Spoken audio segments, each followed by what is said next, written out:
হরে কৃষ্ণ। আমার চ্যানেলে সকলকে স্বাগত। ভক্তি ভরে কৃষ্ণ নাম শ্রবণ করলে কি হয়? ভক্তি ভরে কৃষ্ণ নাম শ্রবণ করে একটি পাখি বৈকুণ্ঠ ধামে কিভাবে গমন করেছেন।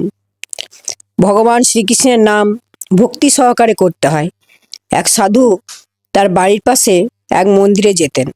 প্রতিদিন ভগবান শ্রীকৃষ্ণের নাম কীর্তন করতেন, কিন্তু তিনি ভক্তি ভরে হরিনাম করতেন না। করতে হয় না, করতেন, হরিনাম করতে হবে তাই করতেন।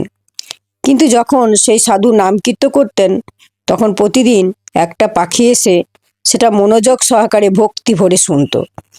সাধুর নাম কীর্তন শুনতে শুনতে সেই পাখির মনেও ভক্তির উদয় হয়ে গেল, আর পাখিটা শুরু থেকেই ভক্তি দিয়ে হরিনাম শুনত।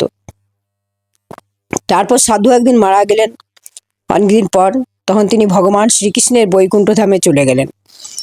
কিন্তু তিনি গিয়ে দেখলেন তার আগে পাখিটা বৈকুণ্ঠ ধামে চলে গেছে এবং অনেক সুখে শান্তিতে বাস করছে।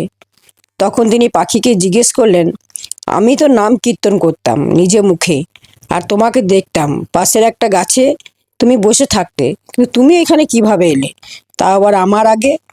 তখন সেই পাখিটা বলল, আমি প্রতিদিন ভক্তি সহকারে আপনার করা ভগবান শ্রীকৃষ্ণের নাম কীর্তন শুনতাম। সেখান থেকেই আমি কৃষ্ণ ভাবনাময় হয়ে গিয়েছিলাম। তারপর মৃত্যুর পর দেখি আমি পরম করুণাময় শ্রীকৃষ্ণের ধাম বৈকুণ্ঠ ধামে আমি চলে এসেছি।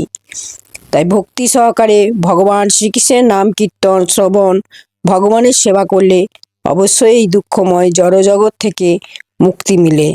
হরে কৃষ্ণ কৃষ্ণ কৃষ্ণ হরে হরে, হরে রাম রাম রাম হরে হরে।